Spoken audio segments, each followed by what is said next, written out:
मीठे बच्चे, हाँ मीठे मीठे बाप दादा। बेहद के बाप को याद करना यह है गुप्त बात। याद से याद मिलती है, जो याद नहीं करते उन्हें बाप भी कैसे याद करे। प्रश्न संगम पर तुम बच्चे कौन सी पढ़ाई पढ़ते हो जो सारा कल्प नहीं पढ़ाई जाती? उत्तर, जीते जी शरीर से न्यारा अर्थात मुर्दा होने की पढ़ाई अभी पढ़ते हो क्योंकि तुम्हें कर्मातीत बनना है। बाकी जब तक शरीर में है तब तक कर्म तो करना ही है। मन भी अमन तब हो जब शरीर न हो, इसलिए मन जीते जगत जीत नहीं, लेकिन माया जीते जगत जीत।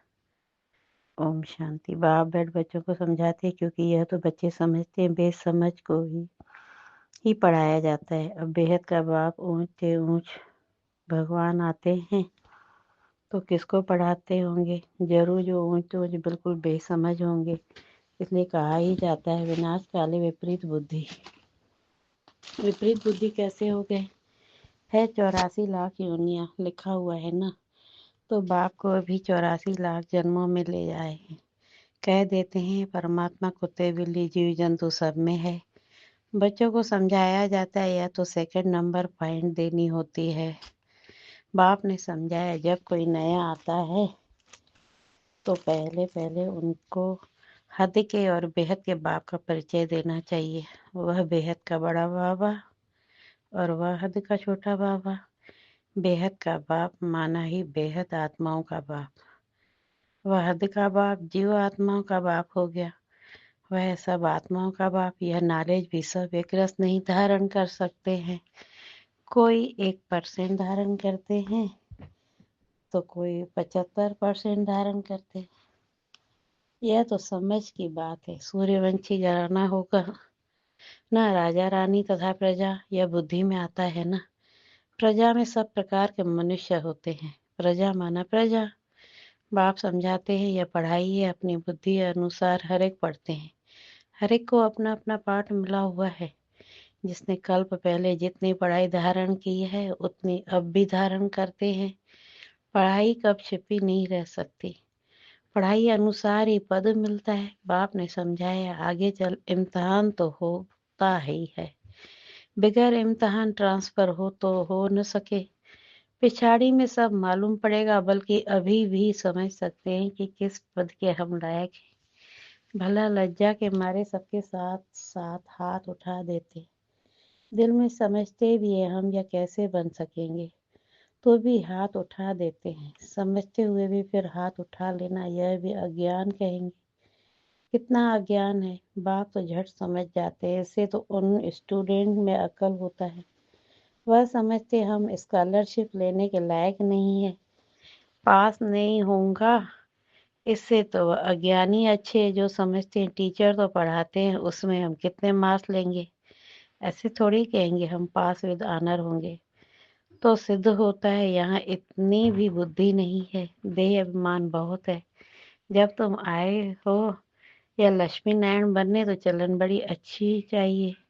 बाप कहते हैं कोई तो विनाश काले विपरीत बुद्धि है, क्योंकि कायदे सिर बाप से प्रीत नहीं है तो क्या हाल होगा।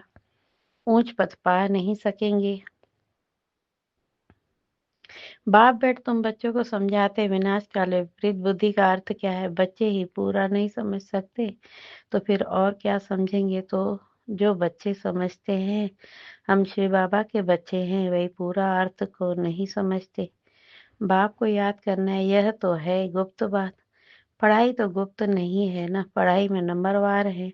सब एक जैसा थोड़े ही पढ़ेंगे। बाप तो समझते हैं यह अभी बेबीज है।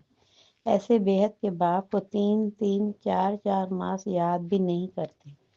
मालूम है कैसे कैसे पढ़े कि याद करते हैं।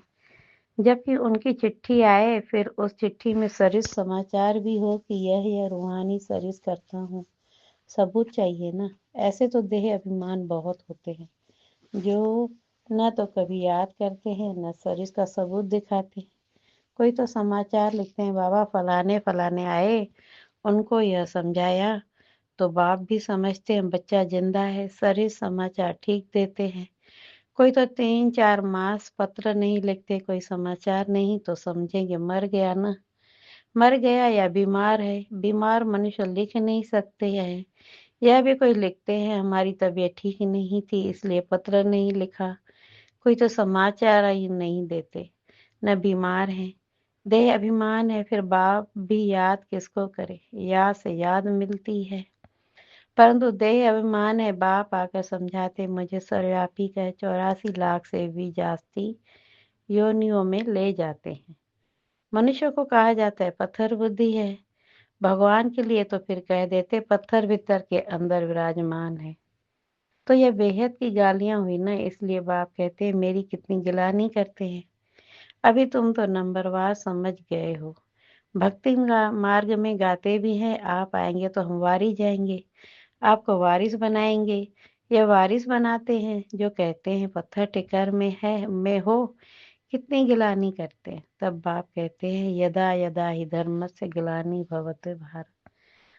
अभी तुम बच्चे बाप को जानते हो तो बाप की कितनी महिमा करते हो। कोई महिमा तो क्या, कभी याद कर कर 2 अक्षर लिखते भी नहीं, देह अभिमानी बन पड़ते हैं। तुम बच्चे समझते हो हमको बाप मिला है, हमारा बाप हमको पढ़ाते। भगवान वाच है ना, मैं तुमको राजयोग सिखाता हूँ, विश्व की राजाई कैसे प्राप्त हो उसके लिए राजयोग सिखाता हूँ। हम विश्व की बादशाही लेने के लिए वेद के बाप से पढ़ते हैं। यह नशा हो तो अपार खुशी आ जाए।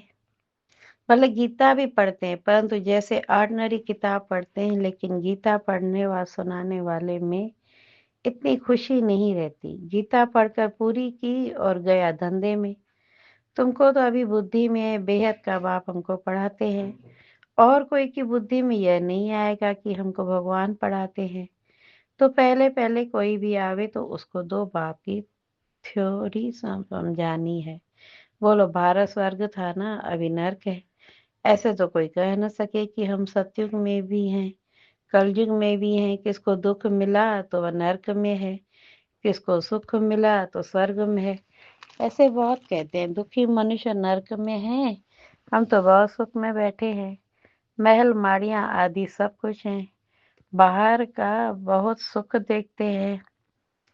यह भी तुम अभी समझते हो, सत्युगी सुख तो यहाँ हो नहीं सकता। ऐसे भी नहीं गोल्डन एज को आयरन एज कहो अथवा आयरन एज को गोल्डन एज कहो, एक ही बात है। ऐसे समझने वाले को भी अज्ञानी कहेंगे। तो पहले पहले बाप की थ्योरी बतानी है। बाप ही अपनी पहचान देते हैं, और तो कोई जानते नहीं। कह देते परमात्मा सर्वव्यापी है। अभी तुम चित्र में दिखाते हो आत्मा और परमात्मा का रूप तो एक ही है, वह भी आत्मा है परंतु उनको परमात्मा कहा जाता है। बाप बैठ समझाते हैं मैं कैसे आता हूँ। सभी आत्माएं वहाँ परम धाम में रहती हैं। यह बातें बाहर वाला तो कोई समझ नहीं सकता। भाषा भी बहुत सहज है। गीता में श्री कृष्ण का नाम डाल दिया है। अब श्री कृष्ण तो गीता सुनाते रहे, वह तो सबको कह न सके कि मामेकम याद करो। देहधारी की याद से तो पाप कटते नहीं हैं। श्री कृष्ण भगवान वाच देह के सब संबंध त्याग मामेकम याद करो। परंतु देह के संबंध तो श्री कृष्ण को भी हैं, और फिर वह तो छोटा सा बच्चा है ना। यह भी कितनी बड़ी भूल है, कितना फर्क फर्क पड़ जाता है। एक भूल के कारण परमात्मा तो सर्वव्यापी हो नहीं सकता, जिसके लिए कहते हैं सर का सदगति दाता है। तो क्या वह भी दुर्गति को पाते हैं? परमात्मा कब दुर्गति को पाता है क्या? यह सब विचार सागर मंथन करने की बातें हैं, टाइम वेस्ट करने की बात नहीं। मनुष्य तो कह देते हमको फुर्सत नहीं है। तुम समझाते हो कि आकर कोर्स लो तो कहते फुर्सत नहीं। 2 दिन आएंगे फिर 4 दिन नहीं आएंगे, पढ़ेंगे नहीं, तो ये लक्ष्मी नारायण कैसे बन सकेंगे? माया कितना फोर्स है। बाप समझाते हैं जो सेकंड जो मिनट पास होता है वह हु रिपीट होता है, अनगिनत बार रिपीट होते रहेंगे। अभी तो बाप द्वारा सुन रहे हो। बाबा तो जन्म मरण में आते नहीं है, भेंट की जाती है। पूरा जन्म मरण में कौन आता है और न आने वाला कौन? सिर्फ एक ही बाप है जो जन्म मरण में नहीं आता है, बाकी तो सब आते हैं। इसलिए चित्र भी दिखाया है, ब्रह्मा और विष्णु दोनों जन्म मरण में आते हैं। ब्रह्मा सो विष्णु, विष्णु सो ब्रह्मा पाठ में आते जाते हैं। एंड तो हो न सके। यह चित्र फिर भी आकर सब देखेंगे और समझेंगे। बहुत सहज समझ की बात है। बुद्धि में आना चाहिए हम सो ब्राह्मण, फिर हम सो क्षत्रिय, हम सो वैश्य, हम सो शूद्र, फिर बाप आएंगे तो हम सो ब्राह्मण बन जाएंगे। यह याद करो तो भी सुदर्शन चक्रधारी ठहरे। बहुत है जिनको याद ठहरती नहीं। तुम ब्राह्मण ही सुदर्शन चक्रधारी बनते हो, देवताएं नहीं बनते हैं। यह नॉलेज की चक्र कैसे फिरता है। इस नॉलेज को पाने से यह देवता बने हैं। वास्तव में कोई भी मनुष्य सुदर्शन चक्रधारी कहलाने के लायक नहीं है। मनुष्य की सृष्टि मृत्यु लोक ही अलग है। जैसे भारतवासियों के रस्म रिवाज अलग है, सबका अलग अलग होता है। देवताओं के रस्म रिवाज अलग है, मृत्यु लोक के मनुष्यों की रस्म रिवाज अलग। रात दिन का फर्क है, इसलिए सब कहते हैं हम पतित हैं। हे भगवान, हम यह पतित दुनिया के रहने वालों को पावन बनाओ। तुम्हारी बुद्धि में पावन दुनिया आज से 5000 वर्ष पहले थी, जिसको सतयुग कहा जाता है। त्रेता को नहीं कहेंगे। बाप ने समझाया है, वह फर्स्ट क्लास, यह सेकंड क्लास। तो एक एक बात अच्छी रीति धारण करनी चाहिए। जो कोई भी आए तो सुनकर वंडर खावे। कोई तो वंडर खाते हैं परंतु फिर उनको फुर्सत नहीं रहती। जो पुरुषार्थ करे फिर सुनते हैं पवित्र जरूर रहना है। यह काम विकार ही है जो मनुष्य को पतित बनाता है। इनको जीतने से ही तुम जगत जीत बनेंगे। बाप ने कहा भी है, काम विकार जीत जगत जीत बनो। मनुष्य फिर कह देते मन जीते जगत जीत बनो। मन को वश में करो। अब मन अमन तो तब हो जब शरीर न हो, बाकी मन अमन तो कभी होता ही नहीं। देह मिलती ही है कर्म करने के लिए, तो फिर कर्मातीत अवस्था में कैसे रहेंगे। कर्मातीत अवस्था कहा जाता है मुर्दे को। जीते जी मुर्दा, शरीर से न्यारा। तुमको भी शरीर से न्यारा बनने की पढ़ाई पढ़ाते हैं।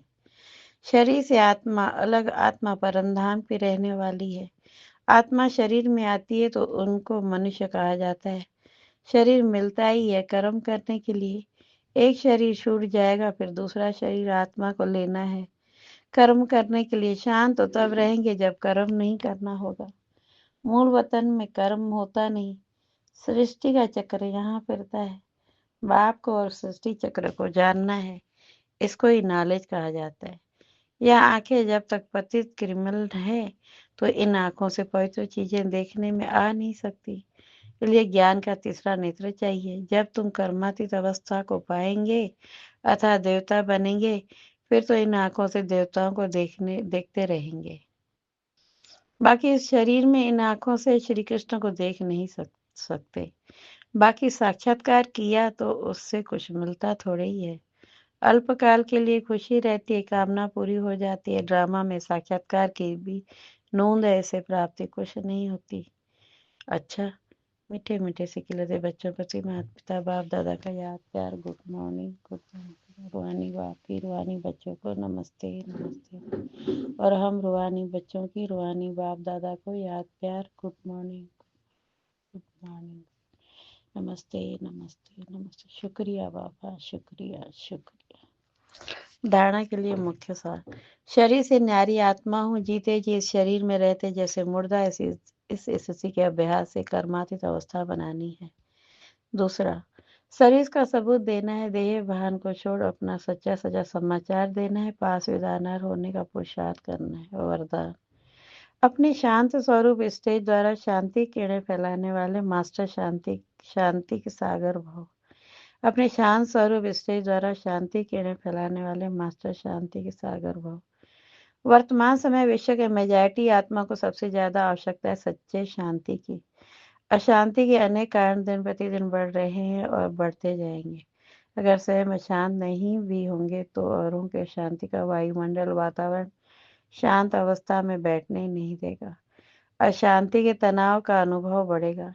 ऐसे समय पर आप मास्टर शांति के सागर बच्चे अशांति के संकल्पों को मर्ज कर विशेष शांति के वाइब्रेशन फैलाओ। स्लोगन, बाप के सारे गुणों का अनुभव करने के लिए सदा ज्ञान सूर्य के सम्मुख रहो। बाप के सारे गुणों का अनुभव करने के लिए सदा ज्ञान सूर्य के सम्मुख रहो। अव्यक्त इशारे, इस अव्यक्ति मास में बंधन मुक्त रह जीवन मुक्त स्थिति का अनुभव करो। अब ये समय की बचत, संकल्पों की बचत, शक्ति के बचत की योजना बनाकर बिंदी रूप की स्थिति को बढ़ाओ। जितना बिंदी रूप की स्थिति होगी उतना कोई भी इविल स्पिरिट व इविल संस्कार का फोर्स आप लोगों पर वार नहीं करेगा। आप भी उनसे मुक्त रहेंगे और आपका शक्ति रूप उन्हों को भी मुक्त करेगा। ओम शांति। शुक्रिया बाबा, शुक्रिया।